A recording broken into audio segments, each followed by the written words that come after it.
Dia sudah ngakuin bahwa ijazah dia tidak benar. Maka di foto resmi yang ada, tolong perhatikan, dia hanya berani nulis Gibran Rakabuming, tidak ada gelarnya sama sekali. Padahal sebelumnya dia masih tulis Gibran Rakabuming BSC, tapi mungkin waktu konsultasi dengan, padahal di fotonya Pak Prabowo masih lengkap gelarnya.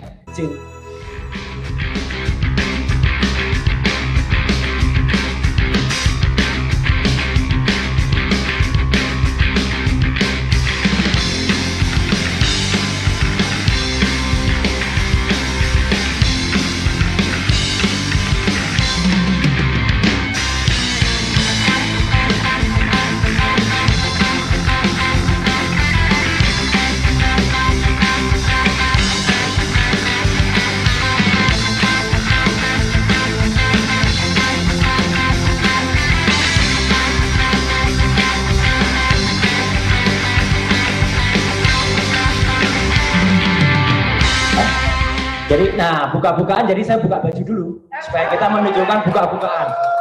Nah, ini baru buka-bukaan. Fufu Papa. Fufu Papa. Nah, jadi tadi sudah banyak yang menyebut soal, Pak Jokowi. Ya, itu betul. Ya, tapi saya akan menegaskan dua hal yang lain yang penting, yang juga sama pentingnya, maksud saya supaya kita strategis. Yang pertama adalah memang Fufu Papa ini, ya itu clear banget. Jadi memang harus, saya setuju lagunya Mas Refli Harun tadi, ya memang harus dimaksulkan. Jadi harus dimaksulkan. Nyanyi lagi Mas.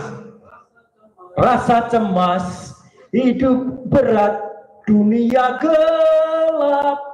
Fufu Papa maksulin saja. Nah, gitu. Iya. Dan sebenarnya yang bersangkutan dengan kroninya itu sebenarnya sudah ada ketakutan. Jadi kita nggak boleh mundur, kita harus maju. Ketakutannya apa? Kita beri hormat kepada Dr. Tifa ini, ya, sahabat saya yang kita tektok terus. Kita berdua dari dulu ngantemin soal ijazahnya si Fufu Papa ini, ya. Ijazah bapaknya juga, tapi kenapa? Dan dia sudah takut sebenarnya. Kalau kita perhatikan Bapak dan Ibu, dia sudah ngakuin bahwa ijazah dia tidak benar. Maka di foto resmi yang ada, tolong perhatikan, dia hanya berani nulis Gibran Rakabuming, tidak ada gelarnya sama sekali. Padahal sebelumnya dia masih tulis Gibran Rakabuming BSC, tapi mungkin waktu konsultasi dengan, padahal di fotonya Pak Prabowo masih lengkap gelarnya, Jenderal Purnawirawan TNI Haji Prabowo Subianto. BSC itu apa singkatannya? Bak jelas sekolahnya. Iya, bak jelas sekolahnya itu, ya, karena BSC. Karena apa? Karena dia kan ngakunya dulu 2 tahun SMA. Jadi ini penting nih bahan. 2 tahun sekolah di Santo Thomas di Solo, SMA. Santo Yosef di Solo. Kemudian 2 tahun, ayahnya kan masih wali kota, masih powerful. Kenapa nggak diselesaikan? Dia langsung pindah ke Singapura. Dan dia meneruskan sekolah di Singapura itu 3 tahun.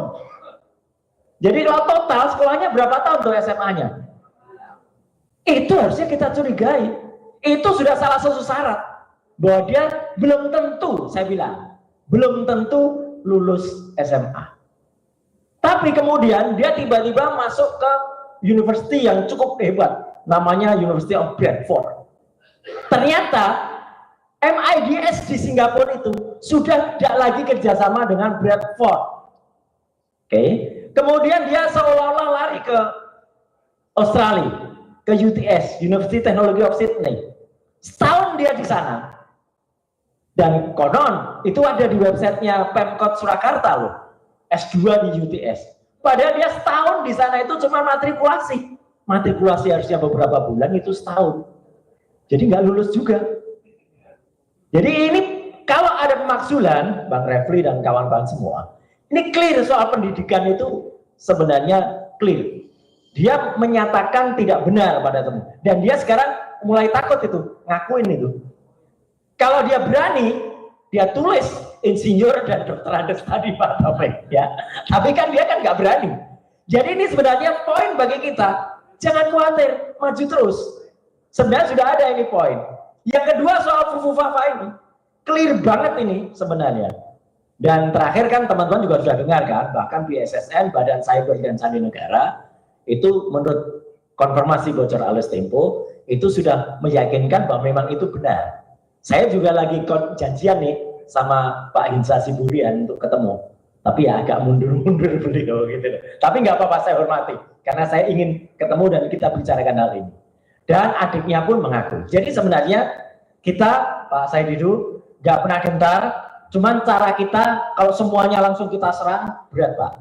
Satu demi satu dulu, diprotolin dulu. Ya, yang diprotolin Fufu Fafa dulu. Ini harus. Karena ini adalah benar-benar tadi, kata Pak Taufik itu ya, kalau suami istri tadi ya. Nah ini bahaya. Ini bahaya bagi Prabowo. Ya, itu harus kemudian dimaksulkan terlebih dahulu. Dan kalau semalam saya ketemu dengan Prof. MK siapa? Ketua MK? Bukan. MKK. Pak Prof. Jimli. Nah, semalam saya ngobrol dengan Prof. Jimli.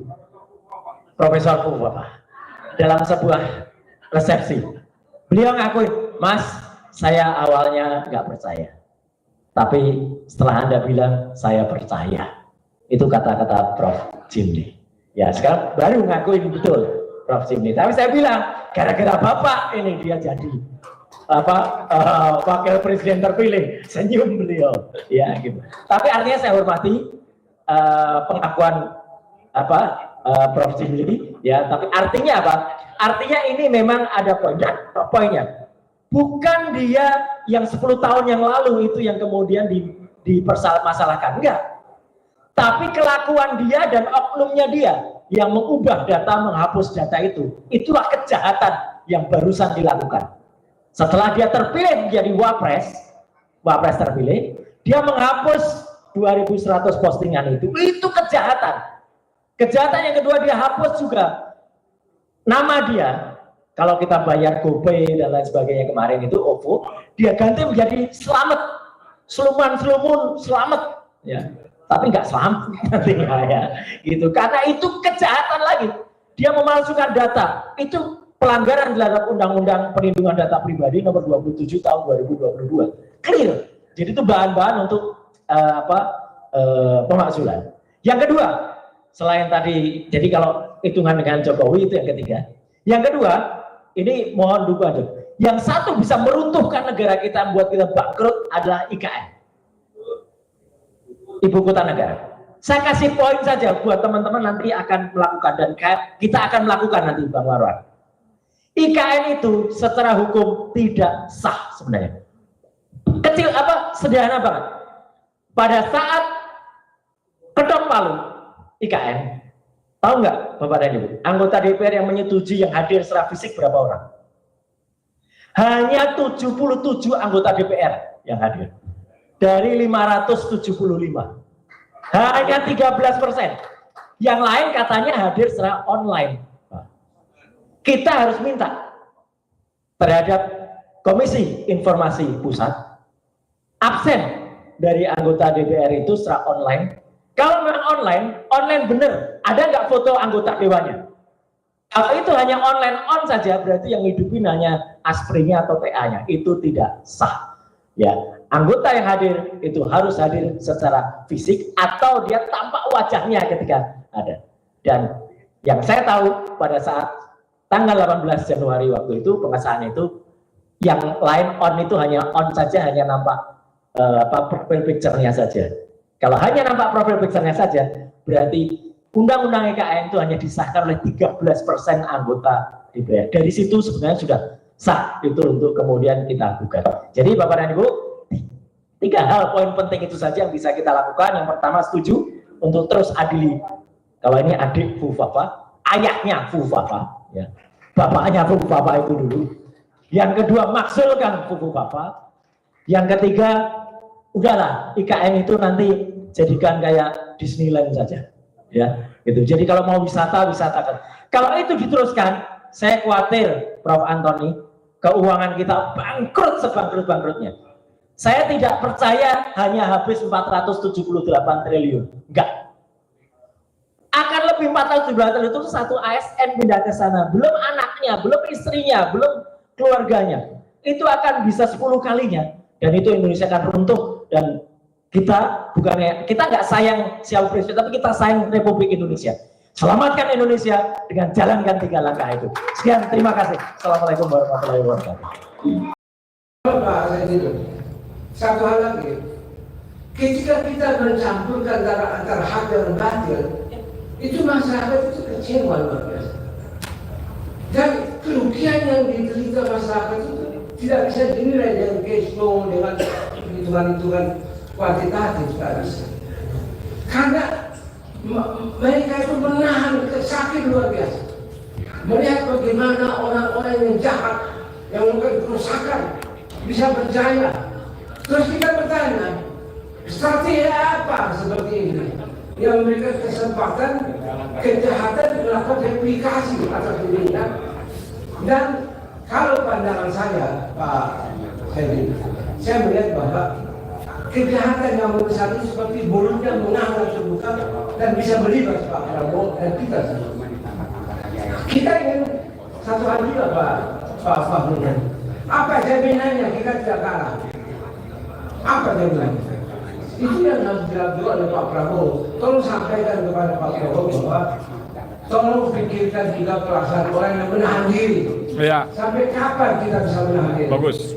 Atas nama yang disebut tolong sabar, kita ada strategi apa membiarkan kejahatan membuka mulutnya dan bisa menerkam menghabisi orang-orang yang saya kira itu. Terima kasih. Assalamualaikum warahmatullahi wabarakatuh. Bapak ini, mari Pak. Assalamualaikum warahmatullahi wabarakatuh. Waalaikumsalam warahmatullahi wabarakatuh. Poin penting kita penting. Pertama, 1, 2 ini masalah FTA. Kita tahu bahwa pemerintahan yang baik, rezim yang akan datang yang baik itu tentunya sangat memerlukan semacam dialog yang dilakukan ke FTA. Karena ini beda, bukan dubes atau bukan pejabat-pejabat negara yang juga keluar. Ini adalah orang Indonesia yang punya keterpanggilan untuk memberikan masukan-masukan yang luar biasa. Jadi mestinya rezim yang akan datang itu sangat memerlukan dan membutuhkan dan bahkan membiayai percaya seperti ini. Karena orang-orang tidak pernah beli. Itu yang pertama. Yang kedua, ini penjahat yang membubarkan forum dialog waktu itu. Ini sangat, dia lebih pintar ternyata. Dia tahu bahwa yang akan dihasilkan di dalam dialog-dialog itu akan memberikan masukan-masukan kepada Presiden Prabowo, Pak, sebelum dilantik dan sebelum masih banyak perubahan-perubahan menteri yang direncanakan. Karena dia tahu, maka dibubarkanlah ini. Dan ini harus segera ditangkap walaupun dia telah menjadi menteri. Misalnya banyak yang mengatakan bisa jadi itu sumbangan seorang Bahlil misalnya. Berarti Bahlil itu misalnya dia sudah menghalangi orang atau menghalangi Prabowo untuk mendapat masukan-masukan dari forum dialog FTA ini. Ya. Itu harus diusut. Andai kata memang ketangkep orangnya itu memang harus dikeluarkan kalau dia masuk dalam kabinet itu. Kemudian yang ketiga, saya khawatir ya, kita ini kan dulu menebak Pak PS ini masuk di dalam kabinet yang tidak tahu apa sudah berbicara dengan rekan terdekat misalnya. Aku mau masuk, tapi pokoknya diam-diam saya pengen jadi presiden, saya akan mengubah apa keadaan dengan cara seperti ini. Kalau tidak ngikut Jokowi, mati kita akan kalah misalnya seperti itu. Saya nggak tahu ada bicara nggak itu pada teman-teman. Karena saya melihat banyak teman-teman ini itu yang seperti kayak kayak halusinasi atau onani gitu kan. Bahwa nanti Prabowo akan melakukan ini. Ya nggak apa-apa kalau memang begitu, tapi itu cuma harapan atau cuma ya tadi halusinasi itu. Andai kata memang iya begitu, sekarang ini memang saatnya yang kita dukung. Jangan kita olok-olok dulu Prabowo, kita dukung bener nggak? Karena apa yang menjadi pidatonya itu beda dengan keputusan yang menjadi menteri-menteri itu, nggak ada kaitannya.